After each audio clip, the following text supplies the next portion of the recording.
Começamos aqui, então, mais um Recomove, segundo encontro do quinto giro, setembro de 2024, 2 de setembro.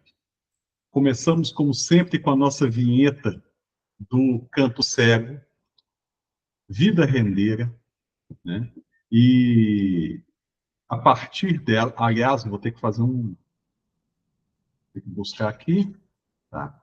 A partir dela, eu começo a nossa prosa de hoje. Aliás, vou ter um probleminha aqui rapidinho, só sempre um problema técnico.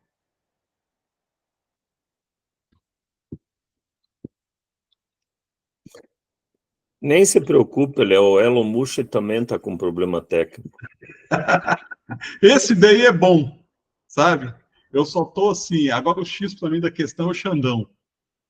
Eu estou feliz com isso, viu? Eu acho que é uma reflexão interessante, mas que faz parte do nosso...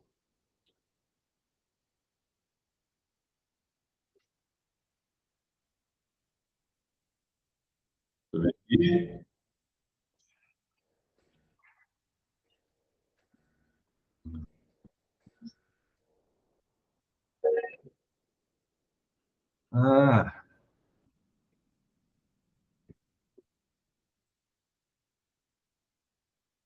Ah, tá dando problema. É porque eu estou com... Você está em 2 reuniões, né? Não é isso não. É porque eu estou usando o recurso, então hoje não vai ter nossa vinheta, depois a gente pode até colocar na abertura. É porque eu estou usando um recurso que é o próprio Meeting. E quando eu abro pelo Meeting e não pelo Google Chrome, né, ele não permite essa partilha de som. Aí eu teria que fechar a reunião, é uma coisa que eu não vou fazer aqui agora, né? Mas já iniciamos, depois colocamos, então, Vida Rendeira dentro da nossa conversa. O nosso assunto hoje é uma continuidade da nossa conversa de agosto, em que várias questões foram colocadas do mundo sensível do ser e viver a docência, né? Então, a partir dessa reflexão, nós continuamos hoje, né? Paramos, aliás, na conversa sobre o lugar que a gente atua.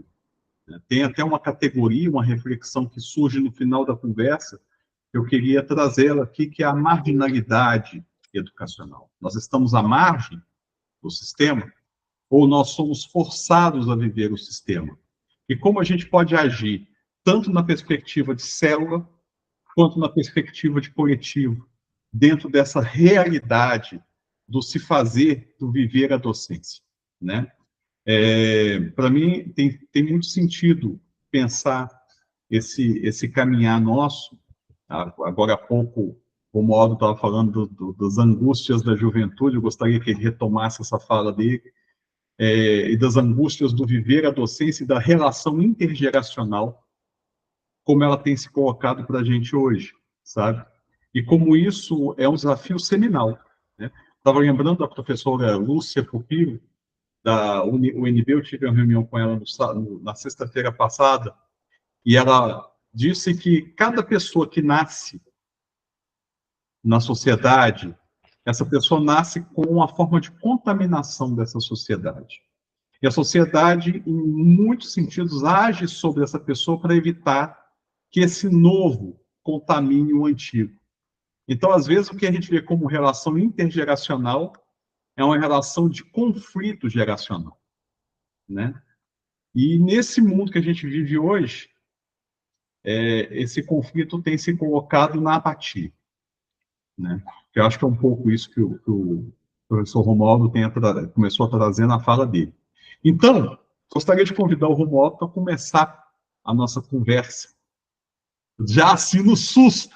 Léo, dê uma olhadinha que eu entendi que a Claudinha está pedindo para participar, fique atento ali nos pedidos, tá? Eu tô atento aqui, não pediu ainda não. Assim que pedir, vai entrar. Tá? Então, Romualdo. Não, Leonardo, a minha preocupação é o seguinte, nesse capitalismo neoliberal, ele cria uma guerra silenciosa, porque a guerra está por todo lado. E me assusta ver os educadores ingênuos na guerra. E eu acho que o ato mais político por excelência que a escola tem que fazer, não pode abrir mão, é ensinar com eficácia, ensinar de verdade. Quer dizer, o acesso à ciência é a arma mais poderosa da luta. Estudar é um ato político. Ajudar uma criança, um adolescente, um jovem a adquirir disciplina, ter rotina de estudo, aguentar pegar um livro, ficar quieto, concentrado. A produção do capitalismo neoliberal é produção de sujeito disperso, sujeito tonto, sujeito confuso. Então, nesse quadro aí, o papel da escola é ajudar a ter acesso à ciência. E nós, educadores, ter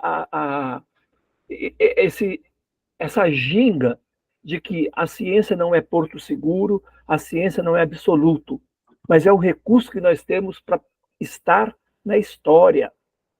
É o recurso que nós temos. Não podemos abrir mão da razão. Agora, uma coisa é o educador que lida com a ciência, com a razão, com essa abertura para o desconhecido, para o mistério, né? Essa abertura. Porque aí não tem arrogância, ninguém está com a verdade. Mas nós temos que ter acesso à ciência, ajudar a garotada a pegar o gosto pela leitura. A leitura não pode ser uma coisa só do período escolar, a leitura tem que ser um hábito para a vida toda. A escrita também, porque leitura e escrita na linha do Paulo Freire é mediação, né? É leitura de mundo porque é mediação. Então, eu fico preocupado ver assim, o que a faculdade está formando hoje, os cursos de pedagogia. Está formando pessoas que não têm paixão pelo estudo. Ou então, na própria pós-graduação, eu encontro isso na Unesp, na Unicamp, na USP, tantas bancas que eu participei, grupo de pesquisa. Eu pergunto ao professor, que livro você está lendo? O professor só lê aquilo que é da área dele, não lê literatura, não lê coisa além, né? Quer dizer, não comunica para o jovem que literatura é coisa apaixonante. Estudar é uma paixão. É essa paixão que a gente não está dando conta de transmitir. Entendeu? Então, um pouco é essa a minha angústia, né? E a minha tentativa assim, eu tenho também formação em psicanálise, né? Eu estudo psicanálise há uns 40 anos. A minha preocupação é trazer o saber da psicanálise para formação política, no sentido de que a gente precisa considerar o sujeito. A gente está atento aos processos de subjetivação, como que o sujeito se constitui, e aos processos coletivos, a organização dos grupos. Essa combinação dessas duas linhas, o cuidar de cada um e o cuidar dos coletivos, do sindicato, da associação, né? Nesse caso, a escola como um ambiente, a escola como uma ecologia. Que ambiente é esse que a escola tem, né? E uma da coisa que me chama a atenção, por exemplo, como é que a escola educa se não leva a sério que o sujeito tem um corpo? O que eu vejo que a escola faz é tratar os alunos como se fossem anjos. Tanto é que a educação física não existe na escola. Aí o pessoal fala, não, existe componente curricular. Mas como é que pode ter educação física se o aluno não pode suar? As escolas não estão dotadas de banheiro. Não tem equipamento para prática esportiva. Não é? Então, eu estava vendo aí, o pessoal comentando na Olimpíada aí, quem pode ganhar medalha de ouro? Mas o gosto pelo esporte, a prática esportiva, começa lá na educação infantil. Mas onde que a escola está fazendo isso? Não é? Então, aí eu vejo assim, a juventude com problema de saúde seríssimo, má alimentação. Não era para a educação física ter feito um trabalho?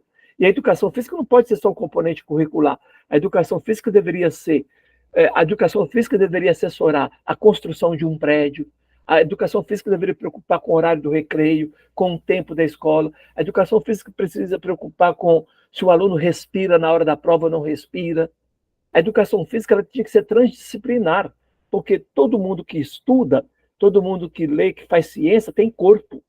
E esse corpo não é nem robô e nem anjo. Esse corpo pode adoecer. E por que a ciência não ajuda nisso? Então, essas são as minhas preocupações agora, né? É um pouco por aí. E quando eu trabalho com educação popular, né? Também há muitos anos, né? E aí, quando eu ajudo as escolas a pensar a partir da educação popular, é a partir do compromisso com a comunidade, né, com o entorno, que a escola ela tem que assumir o compromisso dela se construir como uma referência verdadeira da comunidade, ao ponto que a comunidade vai defender a escola, não porque ela é pública ou ela é do Estado, ela é nossa. O Estado é um mero administrador, e o dinheiro que o Estado usa para a escola é dinheiro do povo, não é do Estado. Dinheiro não cai do céu nem pega na árvore, né?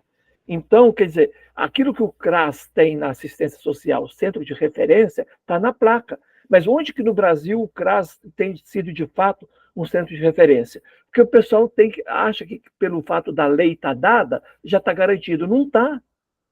A lei diz que está garantido o centro de referência, mas no dia a dia da comunidade, aquilo ali, aquele aparelho de atendimento público ali da assistência social, é de verdade uma referência?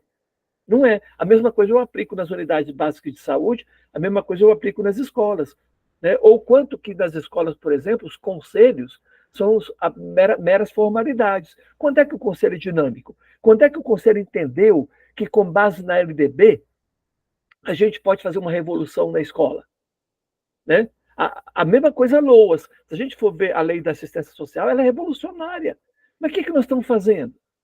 Entendeu? A mesma coisa no SUS. O SUS tem amparo legal para a gente fazer uma revolução na saúde. Nós não estamos fazendo.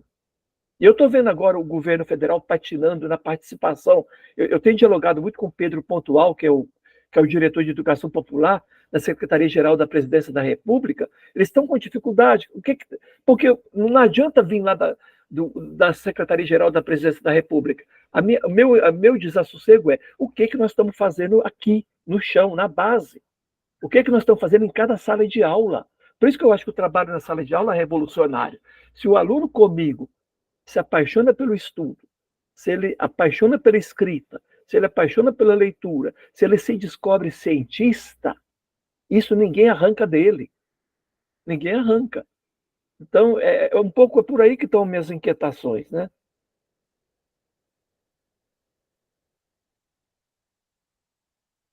As suas e muitas das nossas também, sabe? Eu tenho pensado nessas reflexões sobre espaços, tempos e sujeitos, sabe? A gente agora, há pouco tempo, teve uma vivência dentro da ANE, do curso de alternativas, né, ofertado na turma 4, foi uma vivência em São Paulo. E agora vamos ter mais uma vivência em São Paulo, as duas têm características singulares. O espaço da escola não pode ser pensado, é um espaço sagrado, na primeira vivência, mas é um espaço dentro de uma imersão comunitária. Essa foi a vivência que a gente fez em duas grandes escolas, né? A Escola Aberta de São Paulo e a Escola Amorim Lima, né? Desembargador Amorim Lima, as duas ali na região do Butantã e Ferreira, né? E agora, a próxima vivência nossa é o Bairro Educador, é o seminário do Bairro Educador da UNAS, né? Que nós temos até, aqui, aliás, estava aqui, o pessoal da UNAS entrou, mas eu acho que eles saíram da reunião. Mas, enfim, que faz parte desse processo nosso de refletir dois conceitos, para mim, que são indissociáveis e que devem ser tratados, né, dentro da ideia de educação. O conceito de cidade educadora, né, nesse sentido da comunidade e a responsabilidade. É uma coisa interessante, você me fala aí da questão dos esportes e como isso apareceu dentro das reflexões dentro da escola aberta. Inclusive, a gente foi lá conhecer o skate, né, a pista de skate onde a Fadinha treinava, que é um dos espaços usados pelas crianças dentro da escola aberta. Pensando e ampliando o sentido de corpo, né, e de educação no sentido muito amplo, né, do corpo e da mente, de forma integral e integrada à natureza. E o segundo, para mim, que é um conceito fundamental para a gente aqui, das inters. Né? E dentro do conceito das inters, o intergeracional, né? Que tem para mim um sentido de força muito grande. né? Quando eu estou com pessoas que promovem essa troca, quando eu estou entre e consigo trazer jovens, conseguimos estar com o pessoal pensando na educação para a vida toda, não a educação como escolarização, né? Então, essa troca que ganha grande potência. Quando você está me falando aí você citou há pouco, né, a sua experiência com os jovens de comunidades quilombolas, né, e as vivências com as comunidades rurais aí do Espírito Santo são muito similares com o sul da Bahia e de Minas Gerais que eu acompanho. É uma coisa muito forte dentro deles, o respeito das relações, sabe? Isso eu vejo muito forte. Nas comunidades rurais, nas comunidades quilombolas, a questão da palavra, da escuta intergeracional, né? Coisa que as universidades parece que perderam um pouco, ou nunca tiveram, né? Para falar a verdade, porque a ideia, eu lembro muito de um conceito de que quanto mais experiente você é, ou quanto mais você tem o que falar. Mas eu acho que a relação intergeracional ela está na escuta, uma escuta fluida, que a gente às vezes perde dela. A escuta da Olívia, sabe? Ver a Olívia, para mim, o tanto que eu aprendo quando eu tenho essa relação, para mim é muito forte. Assim. E da energia, né? Porque quando a gente vê uma pessoa como a Olívia, assim, ela ocupa um espaço, ela ocupa uma esperança, ela fortalece o esperançar, mesmo sem abrir a boca, só com a presença dela. E isso é uma questão que nos move. Aí eu tenho até uma pergunta aqui, assim, eu até queria colocar e trazer, abrir mais a roda nossa aqui. Sou só eu ou todo mundo aqui? Às vezes a gente sai desanimado daqueles momentos, quando a gente está sozinho, a gente está desanimado e fala, nossa, como está difícil o cenário, como está difícil. Mas quando a gente consegue estar entre a gente, dá uma energia que não tinha antes. Parece que a energia estava ruim, de repente, assim, nossa, eu tenho compromisso, tem reunião. E aí, de repente, a coisa fica boa. Só eu que me sinto assim, como é que você se sente assim? Não só aqui, mas como nos outros espaços, né? Essa questão de estar junto. Uma das questões trazidas na última reunião nossa é como a monodocência é uma estratégia de controle, né? Que evita que a gente esteja juntos, é uma estratégia de controle. Né, como a Auricélia e a Paula disseram como tiveram que enfrentar isso dentro da universidade. Paula, a palavra está contigo.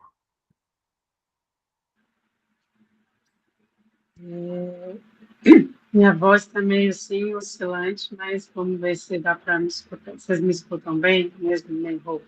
Certo.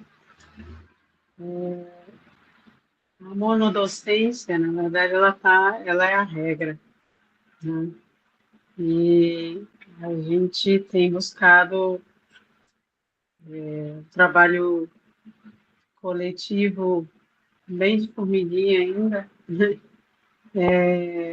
Com muita dificuldade, porque exige no meu entendimento, um movimento de todos os envolvidos, né? Assim, primeiro, querer estar junto, se mover para isso, né? Como a monodocência é a regra, eu me sinto muito só. Mas eu e a Olivia buscamos fazer esse movimento de estar junto, ou pelo menos de conseguir identificar pessoas com quem a gente possa estar junto e planejar junto e fazer junto, né? Eu entendo que eu estou dentro do contexto universitário, aqui no interior do Ceará, e que a gente tem a possibilidade, né, por horário de planejamento, e dentro do possível, integrando turmas, integrando projetos, integrando atividades, mas ainda a estrutura está dentro, cada um tem o seu componente curricular, né? E eu fico pensando como é que eu já, em algum momento, conversei com o pró-reitora de extensão, assim, comentando com ela, extensão não, desculpa, de graduação, e a docência compartilhada, que é o que a gente, né, também foi comentado aqui, de experiências, né, por exemplo, na UFR Litoral, tem experiência da docência compartilhada, aqui por regulamento não é possível, é visto como duplicidade de carga horária. Né?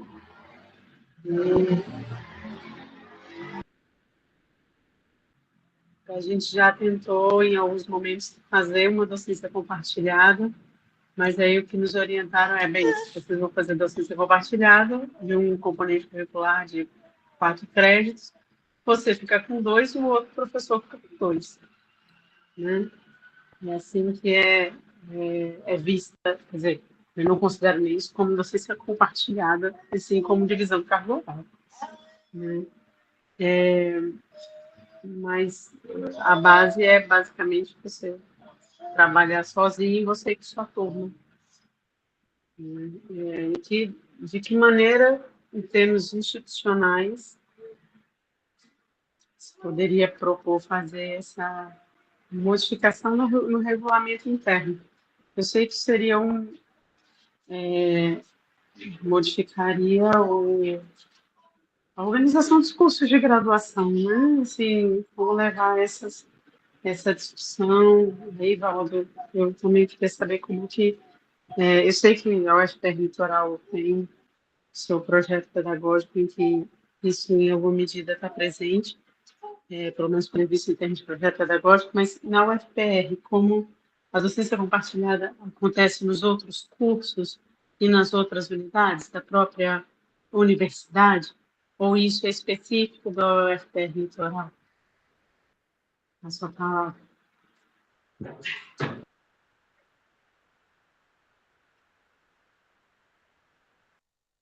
Posso falar um pouco, Léo?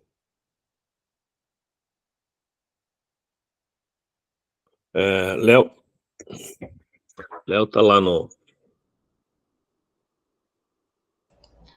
Não, estou te escutando, pode falar um pouco aí, Val.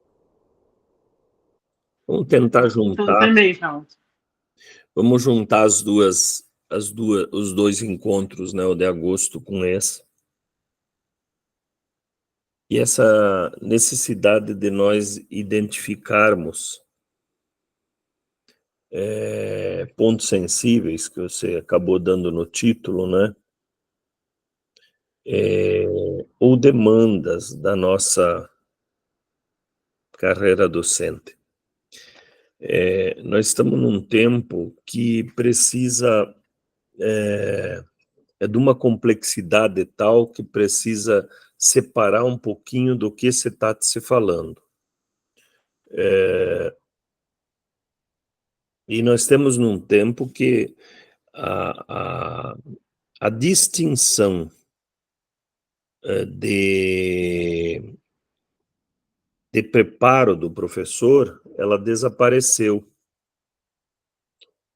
Mas veja, eu vou fazer uma metáfora do futebol.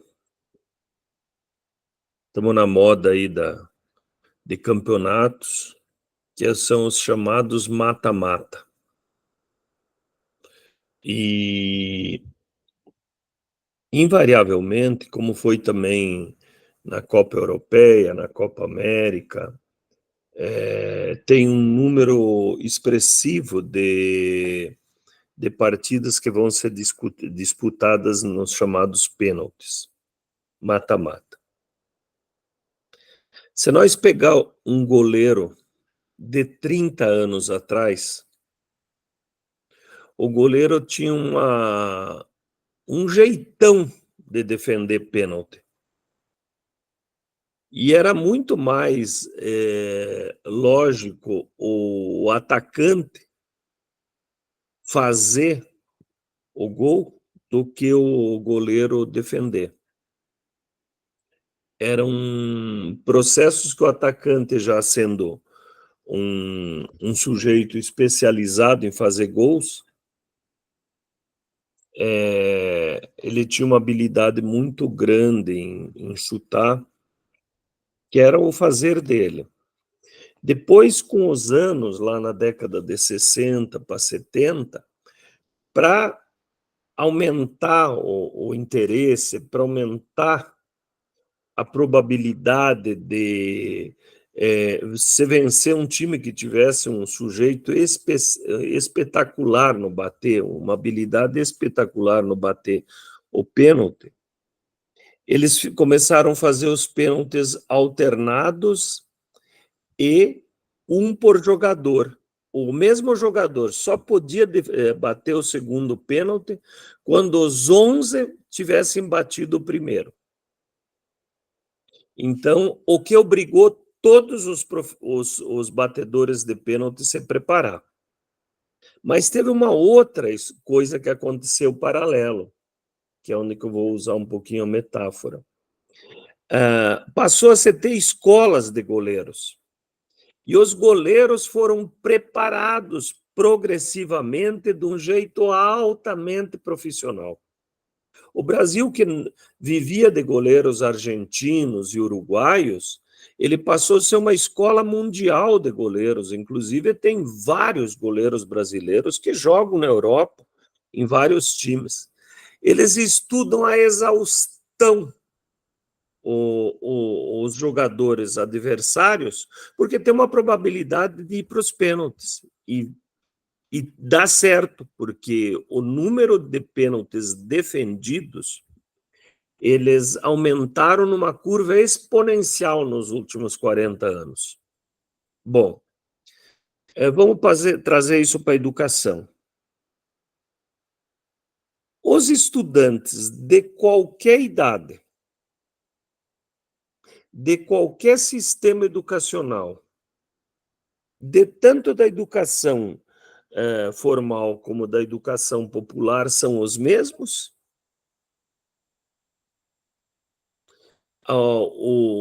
A mudança mais significativa vem acontecendo agora. Nós estamos num tempo que o estudante que queira, ou que seja levado a isso, tem acesso a tudo que só estava na mão do professor. E o professor, por outro lado, pode pôr ele de batedor de pênalti. Ele tem se preparado para isso? Onde que tem se preparado? Principalmente na formação continuada. Você veja, nós tínhamos, principalmente no sistema universitário, que dava um embasamento para a carreira docente correspondente à necessidade de experiência, à complexidade do que ele ia ensinar, e até o público, que estava no próprio nome da profissão. Você começava lá, ainda estudante, monitor.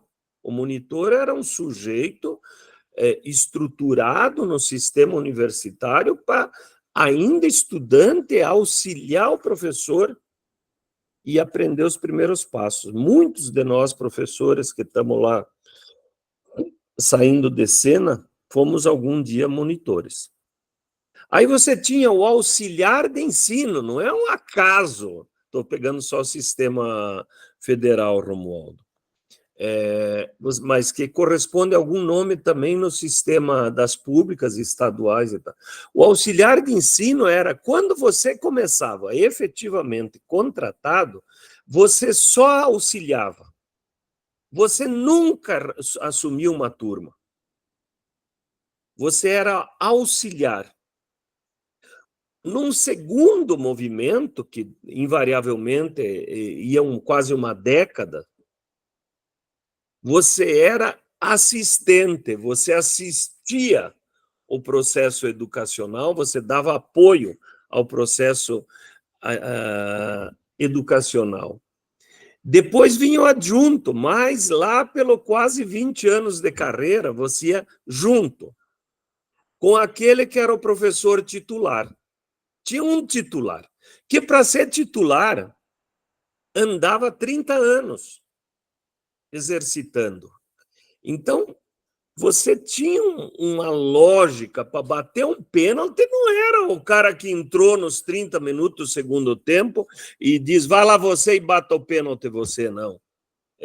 Tinha que ter todo um ensaio, né? Nós vimos um goleiro extraordinário, né? O Rogério Ceni, que não é de nenhum time que eu torci até hoje.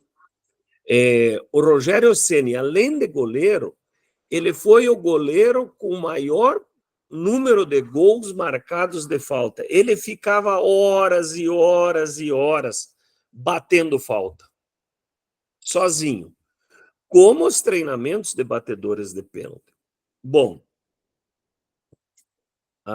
nós estamos no movimento de refletir, ressignificar. Não nos importa a massa agora, importa nós entendermos o processo, compreendermos o que é o processo de atuação docente.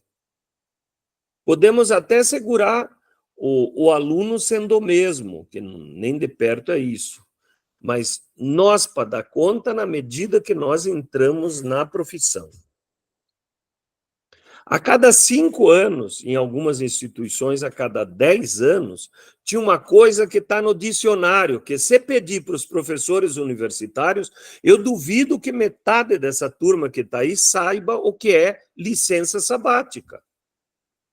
Nós tínhamos que sair, nós éramos, vem lá do Freud, vem lá de toda aquela questão da profissão do impossível, a necessidade de refletir como que nós estávamos dando conta do desafio e que tipo de preparo nós deveríamos ir buscar para dar conta desse desafio. Hoje eu vejo pessoas com 1 ano de atuação de professor, 5 anos de atuação de professor, 10 anos de professor, fazendo discurso sobre dificuldades de alunos, sobre dificuldade, a escola, a estrutura da escola, um monte de coisa. Eu digo, mas o que esse abençoado se preparou frente às novas dificuldades que surgem? O aluno não está fixo, as gerações, pega as gerações, hoje em dia qualquer estudo aí estratifica por época as gerações, né? E põe cada vez as gerações mais desafiadoras, mais complexas. E não é só as que estão entrando na profissão, mesmo que eu vá fazer em março 50 anos de atuação, agora, eu não posso agir como agi nos primeiros 10 anos, nos primeiros 20 anos, nos primeiros 30, nos primeiros 40, não porque eu não tenho experiência, é porque o mundo muda constantemente, fortemente e cada vez mais acelerado. Se eu for bater pênalti do jeito que eu batia 40 anos atrás, eu não faço em 5 batidas, o goleiro pega 4. Ele me estuda. Então, há uma necessidade de nós compreendermos esse processo e nós termos na nossa profissão, no desafio da nossa profissão, essa complexidade, pegando, claro, quem é meu público? Eu sou da educação infantil, eu sou da educação de adultos, eu sou da educação universitária, eu sou do EJA, eu sou do ensino aí fundamental, no médio, que é os jovens, que é uma revolução na juventude, né? No mundo de hoje, de outros interesses. Quem é meu público? Onde que eu estou focado? Ou eu trabalho em todos eles? E se eu estiver fazendo formação, para quem eu estou falando? É muito diferente. É diferente a pedagogia da andragogia. Pedagogia, nós ajeitamos ela, pedagogia universitária, com a palavra universitária. A pedagogia é voltada inteiramente aos fundamentos para as crianças. Só que fizeram todo um movimento universitário que passou a se chamar, um movimento até que aqui no Brasil começou pelos gaúchos, chamado de pedagogia universitária, que é a andragogia, é a educação de adultos. Um adulto age de forma completamente diferente de que age um adolescente, completamente diferente que age uma criança. Para isso, eu tenho que me preparar. De repente, eu estou na universidade. e por alguma razão vou trabalhar na educação infantil, eu tenho que aprender isso, e não aprender lá atrás. A experiência vai servir, sim. Então, eu fiz a intervenção aqui no sentido assim, para engatar com o mês passado, não adianta eu falar dos outros, eu tenho que falar de mim. Quais são as demandas que eu sinto no mundo de hoje para agir como professor no espaço que eu estou atuando? E eu tenho que me preparar. Não dá para, de forma nenhuma, tirar licença sabática, e eu vou tirar licença sabática fazendo viagens. Não vai me ensinar nada. Tem formas, e tem o tempo, veja que tem o tempo. Nós temos na universidade, no estado ou no município, depende, é um processo que ele depende da gestão, mas nós temos municípios que têm licença capacitação, e nós temos períodos, como foi no caso do Paraná, no governo Requião, que nós tínhamos licença capacitação para professores estaduais de carreira.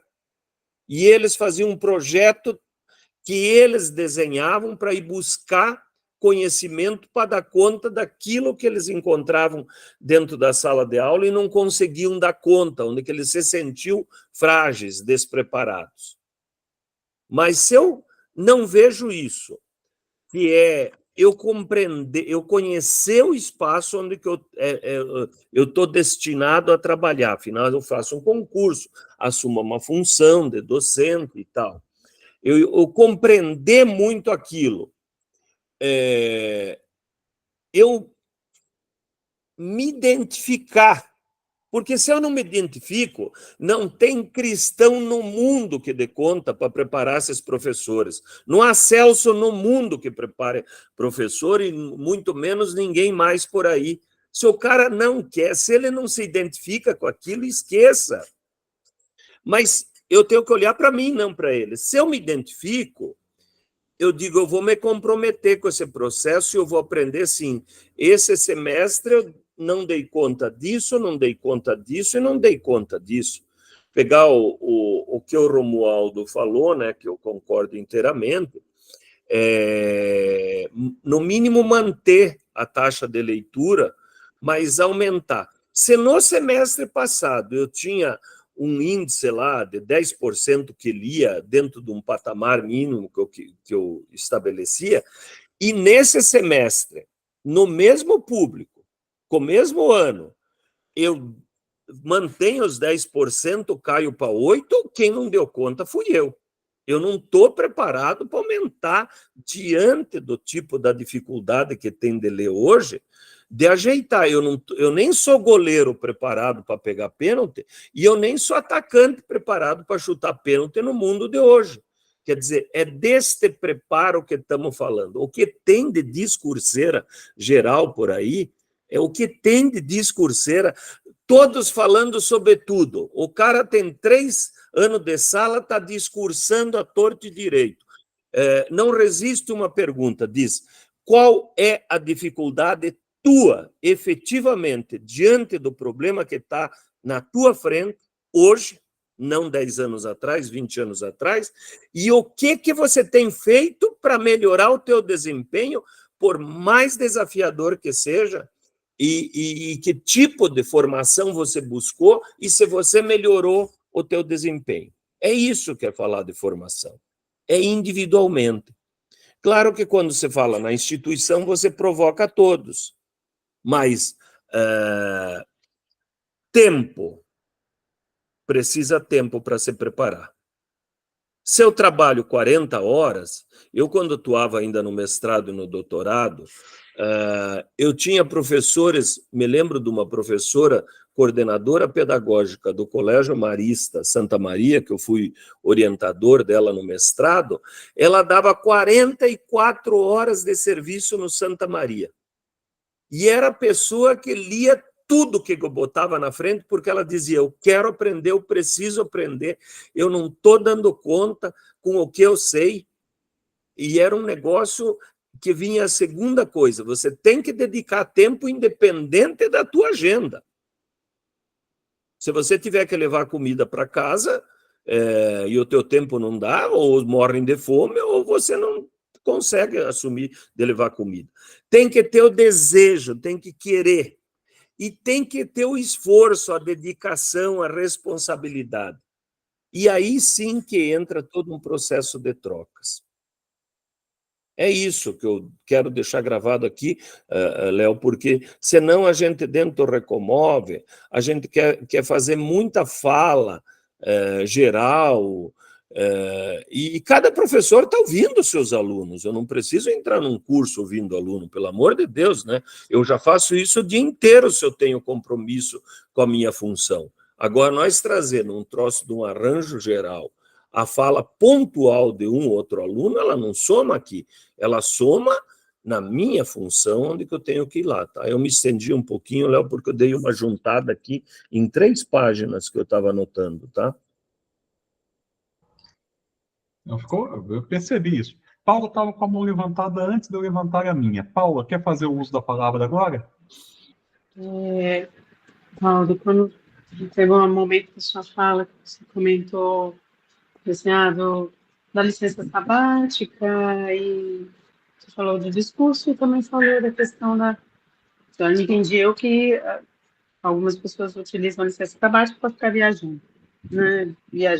Só viajar. Algumas não, a maioria. Né? Mas eu fiquei pensando, assim, na questão da vivência, sabe, sim, pegando o processo que se desenvolve dentro da ANI4, né, em que se propõe esse viajar, mas eu entendo que não é qualquer viajar, não é só vou ali conhecer, mas de estabelecer relações, de conhecer o que o projeto do outro, para ver como é que o projeto do outro se envolve com o meu, ou com o meu se envolve com o projeto do outro, de construção dessas redes, e para isso a gente precisa, pelo que eu também compreendi, se fazer conhecer e conhecer o outro também. Né? Então, nesse sentido, o viajar, ou estar em contato, é mais só do que o viajar para passear, né? Mas, assim, de se conhecer. Então, para isso, a gente precisaria viajar também. Não sei, foi essa questão do viajar que me pegou aí, como esse modo de Mas, estabelecer Léo, essa rede. eu não respondi para ela a pergunta que ela tinha feito antes, se é só no litoral. Não, em Curitiba, a licença sabática é no Brasil inteiro.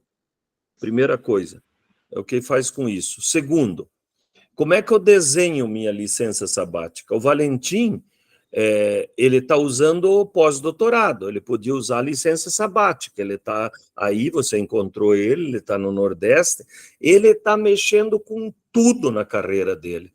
Ele desenhou isso. Nós estamos lá nas vivências, que foi a última fala tua ali. Nas vivências, você veja, nós vimos, por exemplo, tanto na Campos Sales, na vivência passada, dentro de Heliópolis, como vimos agora na Morim Lima, como vimos lá na Escola Aberta, que são sistemas tanto de educação comunitária como de educação pública de carreira, sistemas de associações de professores. Tanto na Campos Sales como na Morim Lima, é mais de um professor na sala.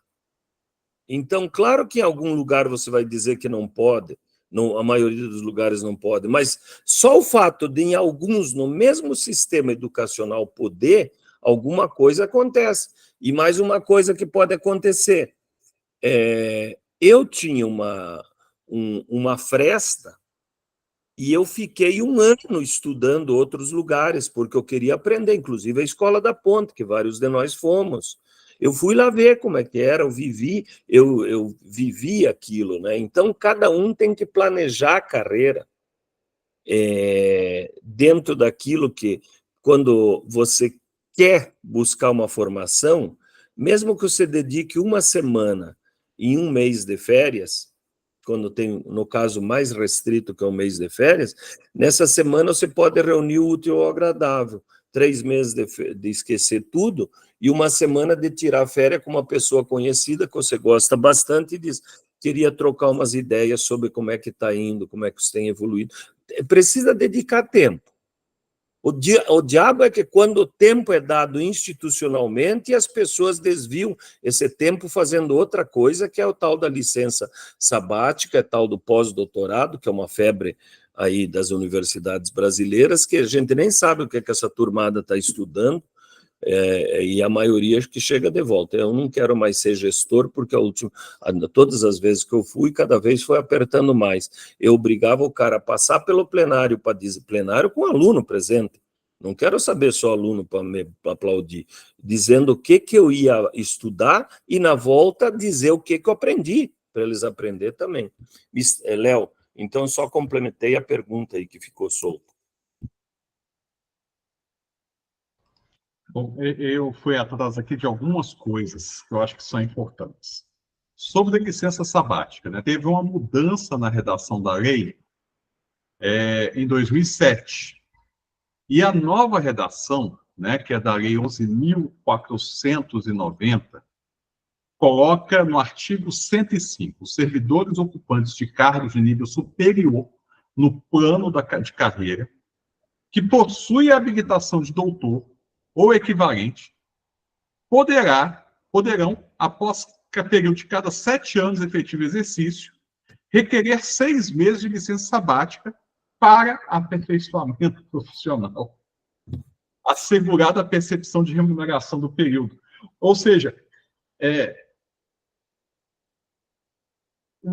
acho que a Paula traz um elemento aí, e que é uma das coisas que a gente, na nona vivência, que a gente promoveu em São Paulo, né, das pontes Brasil-Portugal, a influência do Zé Pacheco no Brasil, o pessoal lá estava muito antenado para tentar criar um espaço de que, além da vivência sobre a profissão docente, sobre o espaço da escolarização docente, tivesse também uma vivência de conhecer, viver São Paulo.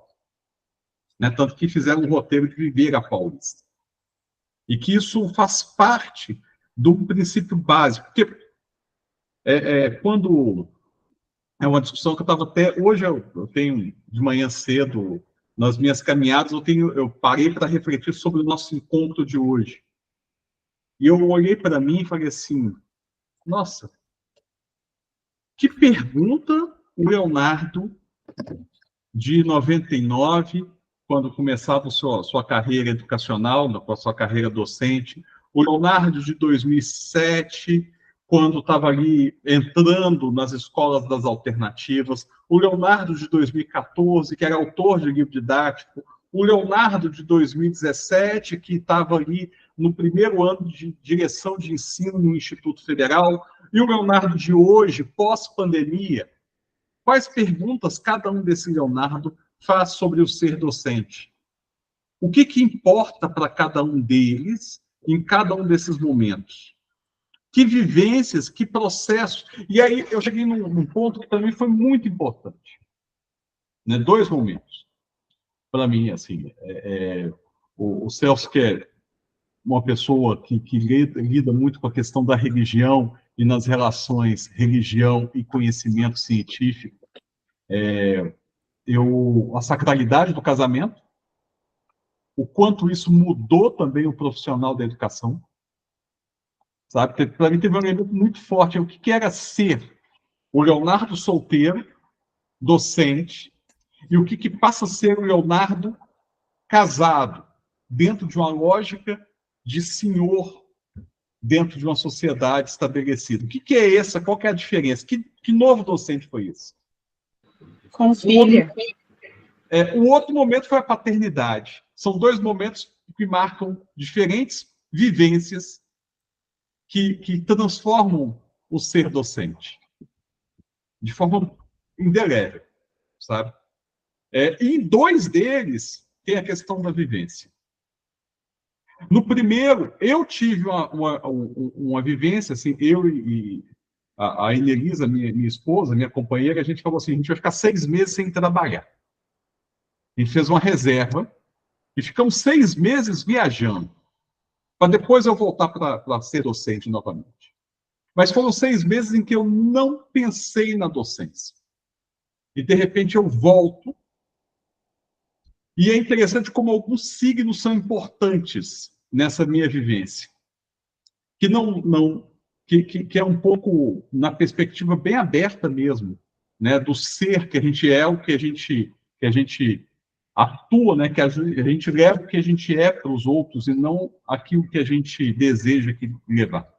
Então, o professor Leonardo de História já não era mais aquele professor de antes. E depois, na paternidade, eu me vi tendo um olhar sobre o sujeito discente, sobre a minha relação com os meus colegas, com todo mundo, em que isso passou a ser impactante. De forma que nunca antes tinha sido. Né? Então, são 2 elementos que eu incorporo essa lógica, né, ao próprio conceito da licença sabática, que eu acho que tem uma relação muito mais ontológica do ser do que como é posto na lei. Então, essa é uma reflexão importante. Uma outra reflexão que, para mim, é a minha relação com o mundo do capital. É fundamental isso. Eu nunca deixo de pensar, né, o quanto esse pilar da economia ele está o tempo inteiro dialogando. E o quanto ter virado servidor público da carreira docente federal, 40 horas em dedicação exclusiva, o quanto isso mudou a minha relação com o capital. Hoje mesmo, eu estava conversando com a Inelisa, ela está assim, porque ela, enfim, trabalha em corporações e tal, mas você faz um monte de coisa que você não recebe para isso. Eu falei, não, Inelisa, eu recebo sim. Eu sou 40 horas em dedicação exclusiva. Se eu estou algum horário que eu estou dedicando a você e a minha filha, no outro horário eu vou dedicar ao que eu tenho que ser como servidor público. Se for sábado, se for domingo, se for de madrugada, como eu já tive situações de madrugada tá trabalhando, é porque eu vou ter que reorganizar minhas temporalidades. Né? Vou ter que... E essa flexibilidade que só nessa carreira é possível. E o quanto isso foi importante. Há pouco tempo eu estava conversando com uma pessoa, a Gorete chegou aqui agora, com ela também eu consegui falar um pouco disso, no encontro que eu tive na PEINHA com a equipe lá, né? O quanto essa questão do bolso é sensível para todos os meus colegas, né? Porque isso abre portas, realmente, nesse mundo do capital. E isso abre desejos, abre necessidades, abre possibilidades de relação.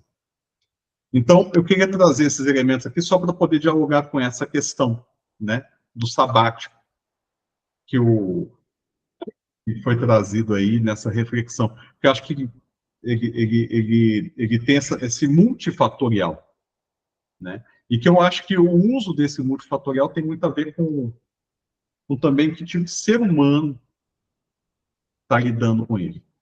Né? Bom, Paulo, a palavra está contigo. Acho que eu falei muito aqui agora também. Vamos lá. Só quando você fala dessa questão da flexibilidade,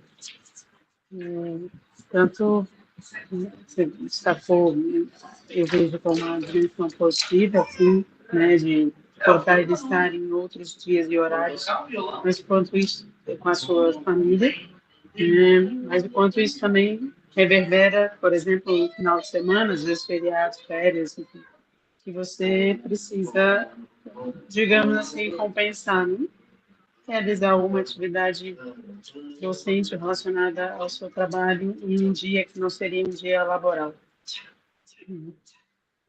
Mas essa flexibilidade, ela sem limite, ela me pega também, assim, tipo, profundamente na falta, assim, como também não temos, né, assim, tudo é dia qualquer dia e horário é dia e horário de trabalho, né? Apesar da lei trabalhista dizer outra coisa, né? É tudo se ainda mais redes sociais, o WhatsApp e tudo, a gente tem que botar alguns limites, né? Senão essa flexibilidade ela toma conta e a demanda, ah, uma demanda às vezes não muito explícita de que você tenha até que se dedicar mais para as suas 40 horas ou mesmo de madrugada, em nome de uma flexibilidade, assim, não estou dizendo que a flexibilidade é ruim, mas esse limite.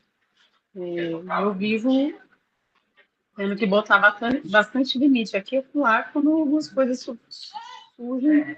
surgem demandas geralmente urgentes, é tudo urgente, então a sensação que nada é urgente, porque parece que assim, se planejar um negócio bem desafiador, assim, parece que o povo também não planeja, então chegam demandas e demandas e demandas e demandas, que avança feriados, final de semana e horários não laborais. E aí também impacta na vida cotidiana familiar, assim, mesmo o tempo de dedicação à família. Não faço a palavra.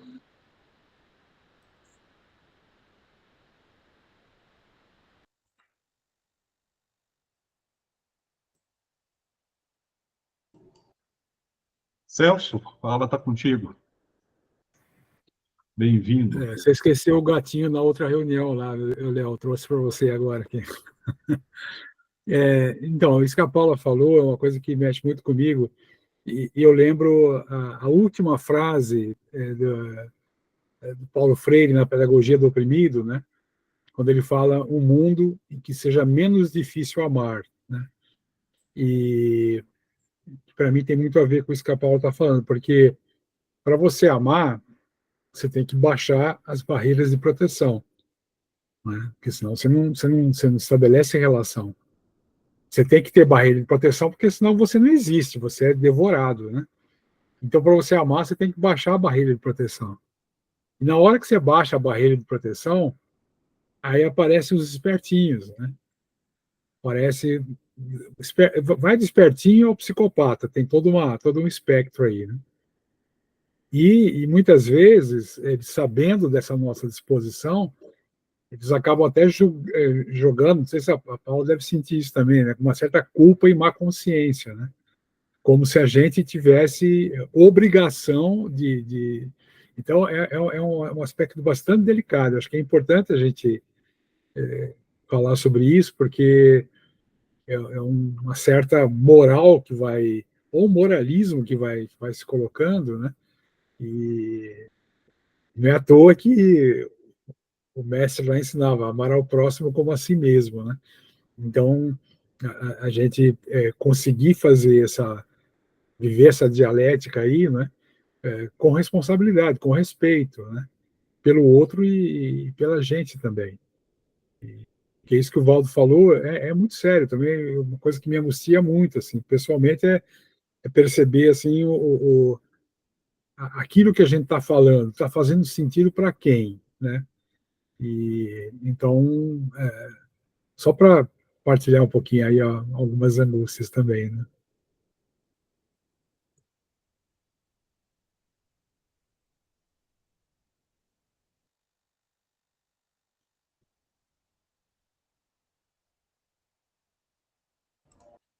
Fui ali atender a filha, um segundinho, depois eu vejo antes da fala do Celso aqui, mas eu peguei bem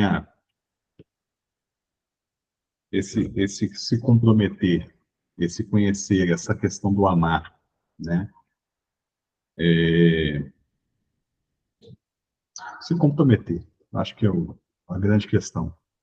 E uma das questões da minha pesquisa tem me feito olhar para dentro, o Valdo até falou isso, o Léo não deixa de colocar a sua autobiografia na pesquisa, não. O seu memorial tem que estar lá dentro. Você não pode falar de ser professor sem falar do Léo professor.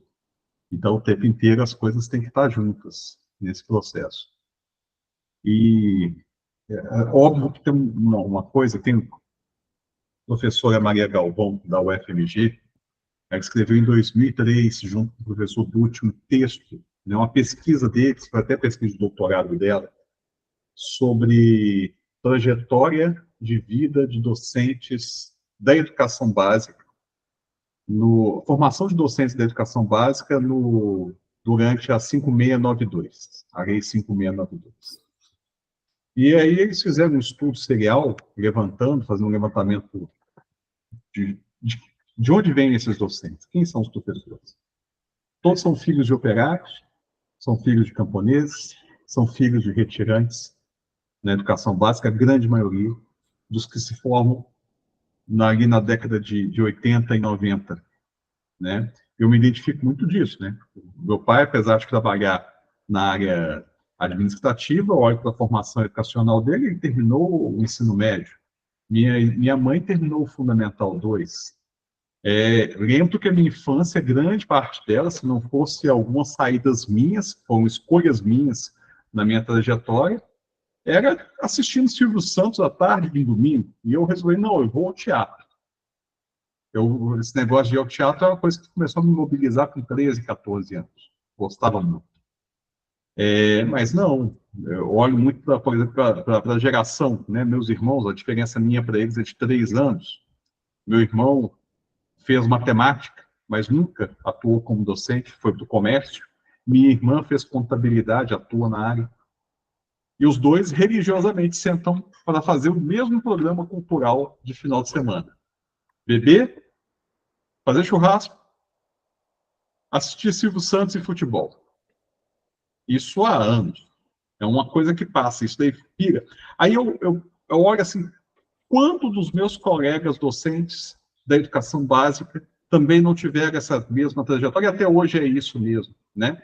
Aí, uma pesquisa recente fala disso, né? Quando os brasileiros perguntam o que é o lazer para ele, o lazer é o churrasco no final de semana. 80% dos brasileiros colocam o lazer como churrasco. É óbvio que desses 80%, grande parte. Não é à toa que garantiu o preço da picanha era um lema do governo, da campanha do Lula, né? E isso são os meus colegas, que ganham R$ 2.500 para serem professores da rede básica de ensino, né? Que raramente, aí voltam à fala do Romualdo lá no início, para encantar para a leitura, eu tenho que ser leitor. Eu tenho que ler.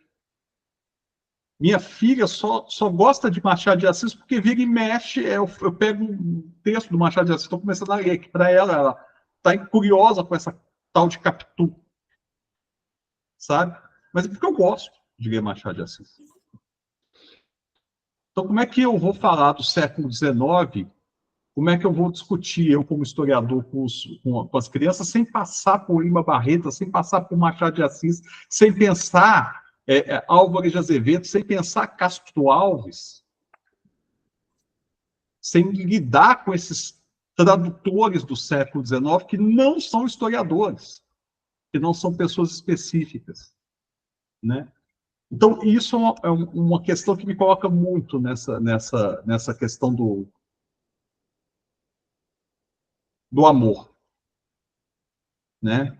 Como eu lido com a relação do afeto, das relações do sensível, que, aliás, é o tema nosso de hoje.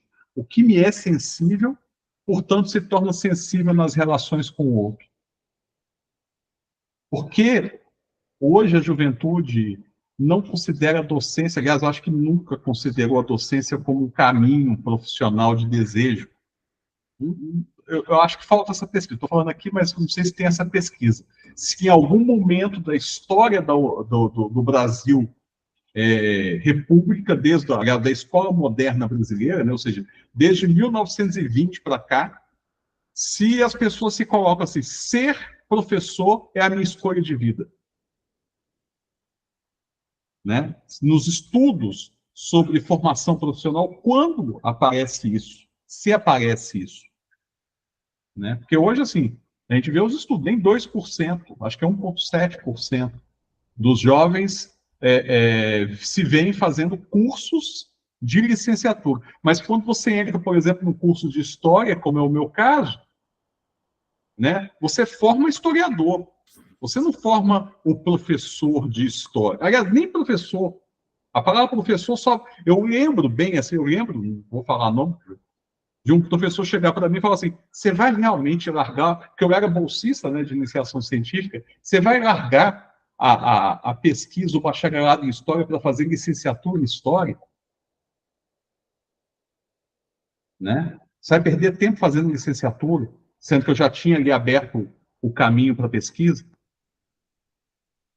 Então, estou falando de universidade de ponta, né? Quando as pessoas entram e falam assim, ser professor não deve ser a sua opção. Quantos colegas meus dos institutos falam e reclamam de ter que dar aula? Eu escuto o sentido do dar aula e o cara já chega reclamando do dar aula. Né? Eu lembro bem de um colega meu, astrofísico, doutor em física, não sei o quê, da matemática pela USP, e cai em Almenara, no norte de Minas, como professor de física. Como era difícil o diálogo com ele. Eu lembro da primeira reunião de pais, a fila de pais para entender e conversar com aquele professor de física dava volta na escola, porque todos os alunos não tinham o saber mínimo de física que ele considerava necessário para ser da educação básica. Então, eu volto para a fala do Valdo. O que aquela pessoa está fazendo como professor na educação básica? Foi uma opção dele ou foi o concurso que oferecia para ele um salário razoável para ele, como recém-doutor, entrar dentro de uma instituição pública federal? Essa é uma reflexão para mim, sabe? A carreira de professor. O que é? Mas, voltando, assim, para mim sempre foi uma escolha. Né? E uma escolha com vários sentidos durante todo o processo da minha vida como professor. Hoje começou como uma escolha de militância política, foi engolido pelo sistema. Teve um momento que eu pensei, eu sou professor porque agora eu sou autor de livro didático, eu vou ganhar dinheiro com isso, porque ninguém quer ganhar dinheiro, quer ficar rico. Aí, de repente, falei, isso foi uma tentação do deserto. E, de repente, me vejo hoje assim, eu sou professor. E eu estava até falando isso com o Valdo esses dias. Eu sou professor da marginalidade. Eu não sou professor de sistema. Eu sou professor da marginalidade. Me interessa tudo que está à margem daquilo que é colocado. Né? E para empurrar mesmo. Acho que é a lógica do Império Romano, né? Eu estou mais para os bárbaros. Eu estou na fronteira dos bárbaros, empurrando o Império para ver se ele cai. Ô Léo, mas juntando um pouquinho essas coisas todas, nós estamos há 4 anos, né, só nesse grupo de ressignificações continuadas, né, do que é ser educador. E eu acho que a gente avança sempre. E avança porque é um espaço que te faz pensar, que nos faz pensar, todos nós, na medida que a gente interage, né? Eu sei que eu me posicionei contra algumas coisas ao longo desses 4 anos, né? Digo, formulismos e coisas assim, mas sempre a favor das histórias de vida, né? De que como cada um foi dando conta, trouxemos vários das histórias de vida. Qual é o tempo que nós temos por mês do Recomove? 1h45 minutos. 1h45 minutos por mês. É só você pegar o trânsito errado em São Paulo, aí do Celso, da Claudinha, que nós vamos ficar 3 horas dentro do trânsito, no dia. 1h30 por mês, 1h45 por mês, só de ter que falar para o outro, ouvir o outro, aquilo fica na nossa cabeça, nós vamos dizendo, falamos um com o outro, trocamos ideia. Agora você vai numa escola de qualquer nível, põe aí as universidades juntos, e vê se tem 1h30, 1h40 por mês de troca entre os atores da educação, os que estão ali direto. É um milagre quando você consegue reunir uma manhã. Normalmente tem que trazer o Papa, que daí eles vão tirar uma selfie, dizer que tiveram com o Papa, né, lá em tal negócio, nem sabe o que o Papa falou, mas tira uma selfie e compra o livro para pôr lá na prateleira. Você pegar a dedicatória ajuda mais ainda, mas você pedir para o cara falar o que aquilo impactou nele, como é que ele pensou e tal. Então, há um processo contínuo de muitos anos do despreparo para a docência.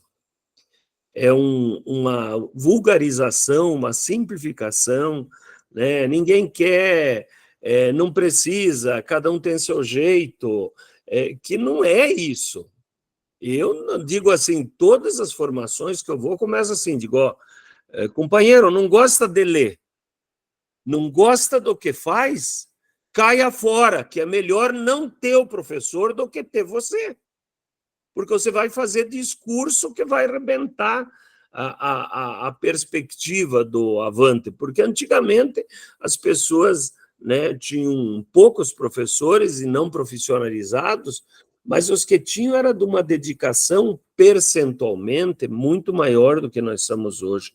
É difícil quando o que a gente vê das coordenações pedagógicas, a Claudinha aí está juntando a turmada, né, para cada que uns dias nós começar mais uma coisa lá em Heliópolis, né, na UNAS, e é um negócio assim, na UFPR Litoral está no memorial de alguns professores que na outra carreira já chegaram a titulares, que eles dizem o impacto que foi a formação continuada da equipe de professores, que era um dos princípios do projeto pedagógico da UFPR Litoral.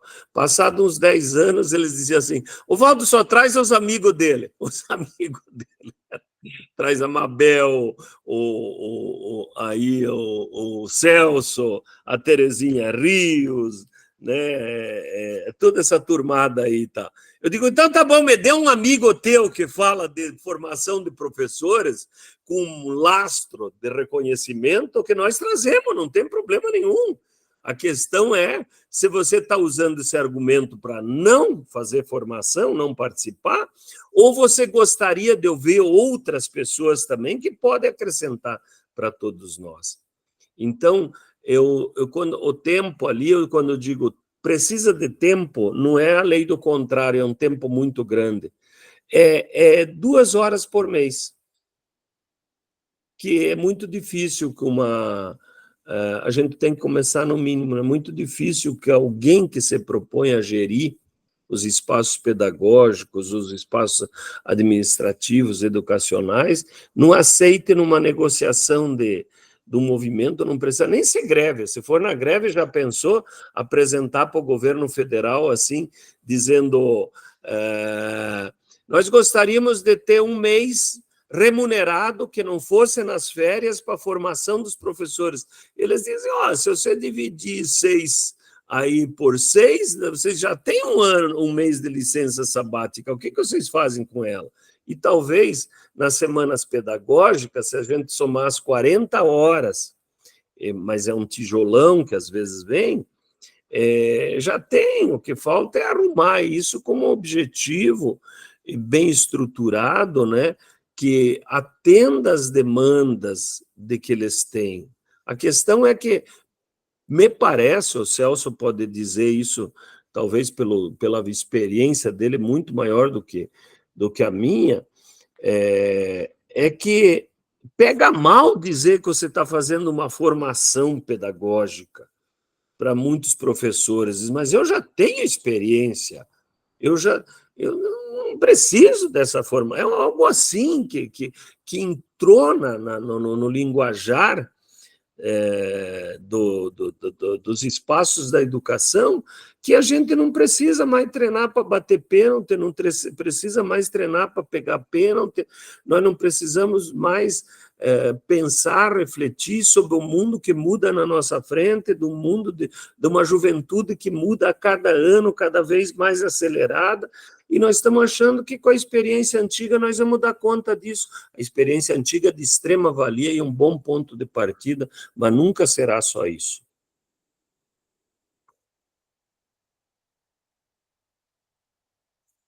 Tem alguém que pediu a palavra aí? Celso, eu te provoquei. Você foi citado, você tem que falar. Não, eu tinha pedido a palavra naquele momento, só um pitaco,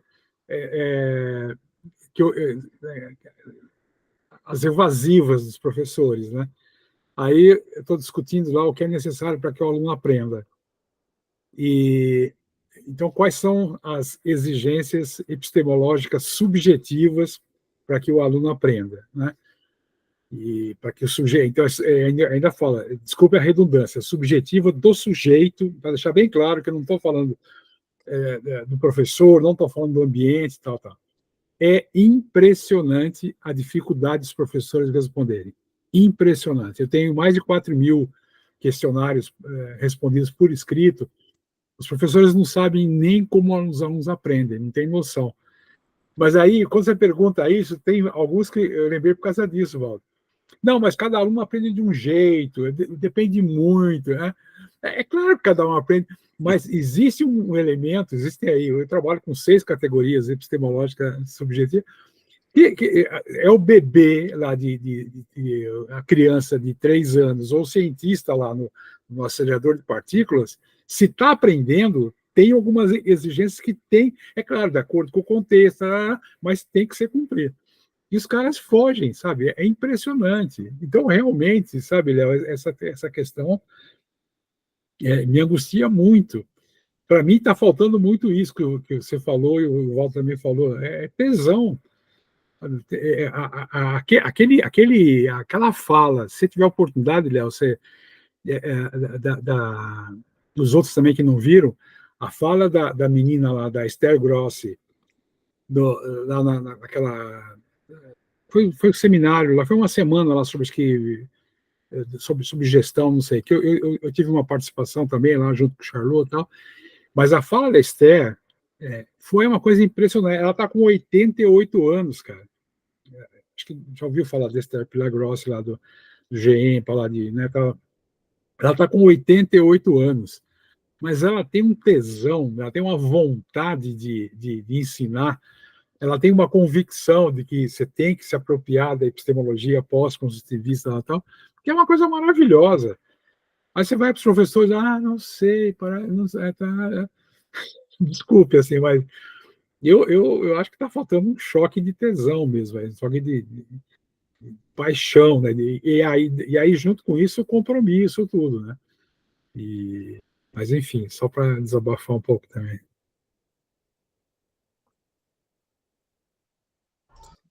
Quando você fala disso, a Gorete levantou a mão, deixa eu ver.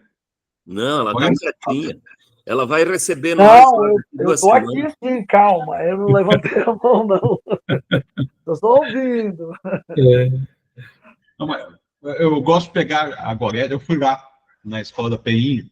Gorete, peço permissão para comentar sobre a minha parte maravilhosa que eu tive lá com as crianças. Achei interessante, né? Que estava com um grupo de colegas. Chego, a Gorete me recebe. Aí vai me apresentar a escola. A primeira hora eu estou gordo. Eu sei que eu estou gordo. Eu sei que eu estou fora da forma. Mas se as crianças estão sentadas no chão, que se exploda, Leonardo. A primeira coisa que eu fiz foi, vou sentar no chão. O pessoal pegando cadeira para eu sentar. Mas que negócio é esse? Eu fui para o chão com as crianças. Né? E ali eu comecei a escutar as crianças. E comecei ali, a gente foi perguntando.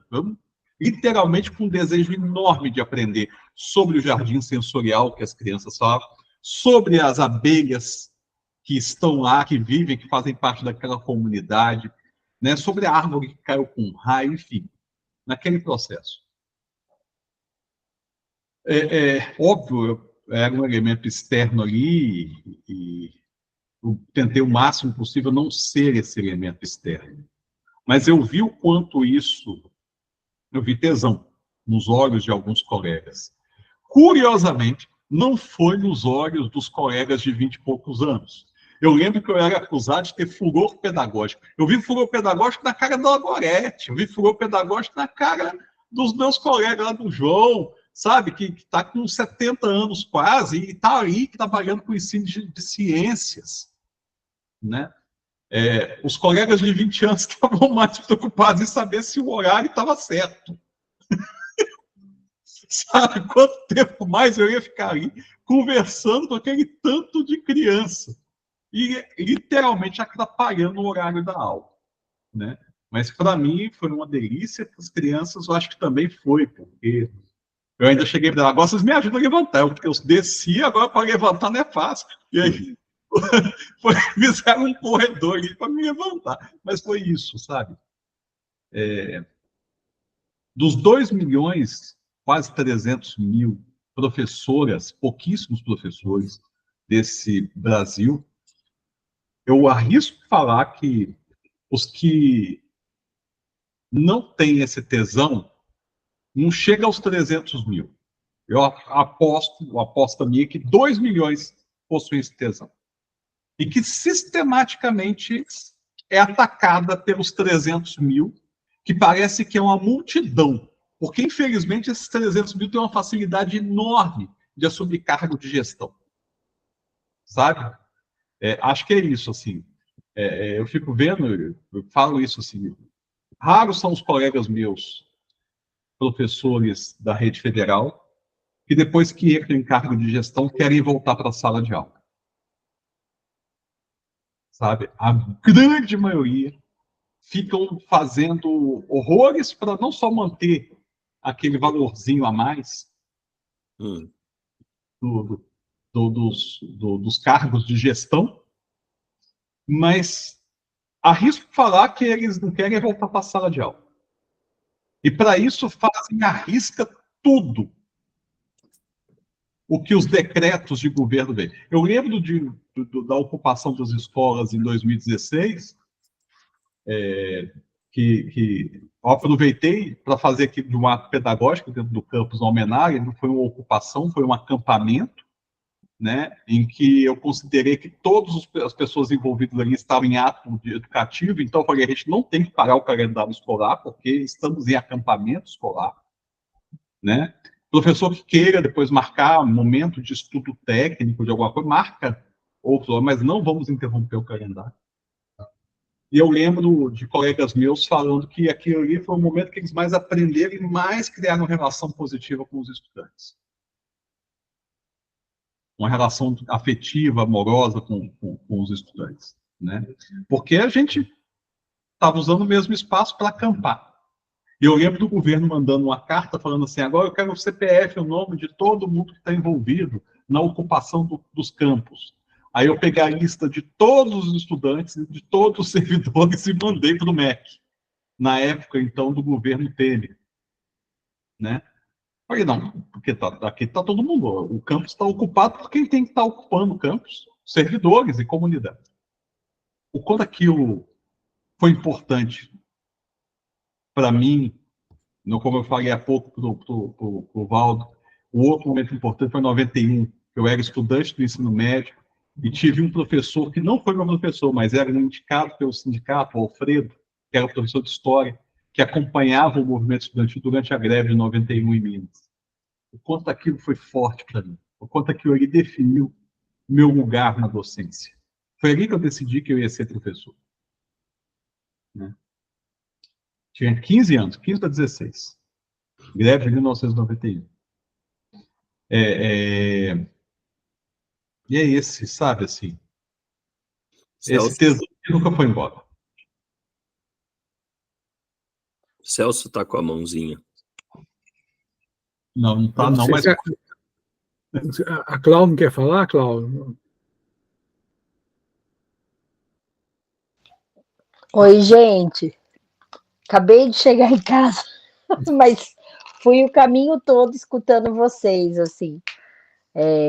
Nossa, são muitas questões que vocês colocaram aí para a gente pensar, vários desafios, né? Mas eu acho que tem uma coisa que me marcou aí, que vocês falaram, que é essa paixão mesmo, né? O amor, e buscar esse tempo de dedicação, né? Não tem jeito, essa questão das leituras, do estudo, né? O envolver as pessoas nisso também é um fator importante, né? Mas seguimos, estamos aqui. Hoje a gente conversou um pouco sobre o encontro do dia 12, o que nos espera. As gestoras e coordenadoras ficaram empolgadas, né, da educação infantil. Agora a gente vai conversar com os CCAs e com os PS. Então a gente vai ter, estou confirmando aqui os grupos para poder passar para vocês o número de pessoas, né, participantes do nosso encontro no dia 12. Mas obrigada aí pela atenção. O seminário, né, o Celso vai falar, mas, Cláudio, só o seminário Bairro Educador, o que ele promove desse encontro da comunidade com os professores, com as educadoras, mexe muito na necessidade do cara ter que aprender. Porque você expõe frente a frente todo mundo, né? Ao menos uma vez por ano, mas muitas outras vezes, né? Celso. Por isso que a gente tentou, assim, as mesas tem gente, muita gente que constrói, né, os processos juntos, tem gente também de fora, mas a ideia é que a gente tenha nas mesas esse tempo, mesmo sendo grupos grandes, né, de 100, 150 pessoas, de ter essa grande roda aí aberta para a gente pensar coletivamente, mas é isso mesmo, vamos torcer. Vocês todos daqui estão meramente assim convidadíssimos para estar conosco.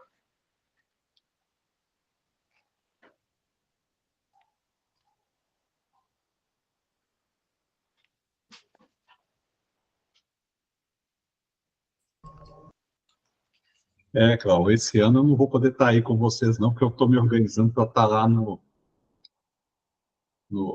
Paraíba, na Escola dos Sonhos, né? Verdade. Mas eu falo que achei muito interessante, né, a reflexão sobre que o bairro educador, a lógica o seminário está retomando uma lógica das assembleias antigas, né, que vocês tinham, das UNAs, lá da década de 80, da década de 70. Né? Então, ou seja, não só está incorporado na lógica do cotidiano, como a organização setorizada, né, tá mais fortalecida. Eu conversei isso aí com o Douglas, ele comentou isso comigo, e eu fiquei muito feliz, porque assim, a gente vê movimentos de falta e movimentos que o tesão nunca acabou, né? Que o tesão está se renovando desde 1970, né? E sem precisar de Viagra. Sem nenhum estímulo, nem, sabe, assim, é um processo muito forte que é aquilo que volta no início que a gente estava conversando, você estava no trânsito, sobre cidade educadora, né, que o Romualdo lida tanto com isso, né, o Romualdo que está se reaproximando aqui do nosso grupo, que está lá nos movimentos de educação no interior do Espírito Santo, nas comunidades rurais, né, ele foi de São Paulo e agora acho que ficou esperto e foi para o interior, né, que saiu do trânsito. É isso, sabe, assim. Na semana o dia que eu fiquei aí com o Douglas em Heliópolis, e os dias que eu fui na semana, há um ano atrás, ou 2 anos, agora não lembro, do bairro Educador, me marcou muito nisso, sabe, assim. O quanto a gente consegue estar em Heliópolis fora de uma construção. Por isso que eu falo, né? O quanto a gente tem uma outra comunidade muito forte para além e em conflito e batendo com a comunidade oficial, né? O quanto isso é forte, o quanto isso é potente no processo de educação. Por isso que eu me reafirmo mais uma vez. Hoje, quando estava falando assim, acho que talvez daqui a um tempo a gente tem que parar de falar em alternativas para uma nova educação ou alternativas falar marginalidades educativas, né? Que é o que acho que a gente está caminhando mais nesse sentido de marcar mesmo o território, marcar uma fronteira e falar assim, essa fronteira aqui é uma fronteira de conflito, de disputa, porque é na disputa, no conflito que a gente, paradoxalmente, as coisas mais lindas acontecem, né? Eu até brinco com isso assim, falo assim, quando a gente olha a escola do Lauro, lá no Ceará, Agripino, a escola da Ponte, a Celso, a escola do Milani, o Macarenco, tudo isso, essa beleza, as belezas nascem do conflito, sabe?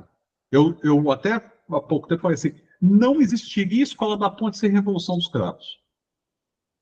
Não existiria a Agapito, né, no Ceará, sem os conflitos da democracia ali na década de 50, né, e os confrontos em relação à educação brasileira. Então, acho que a gente precisa de mais conflito. Talvez mais conflito e menos amor, Celso, só para pôr aí um pouco. Muitas vezes o conflito é uma forma preciosa de amor, né? Justamente.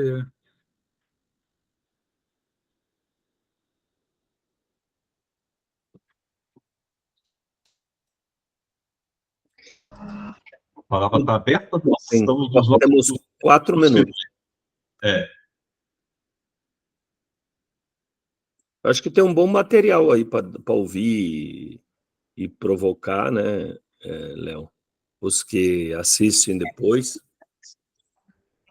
O encontro do mês que vem. Vamos aproveitar esses minutinhos para pensar o outubro. Tá? O outubro, que é o mês oficial dos professores, também o mês.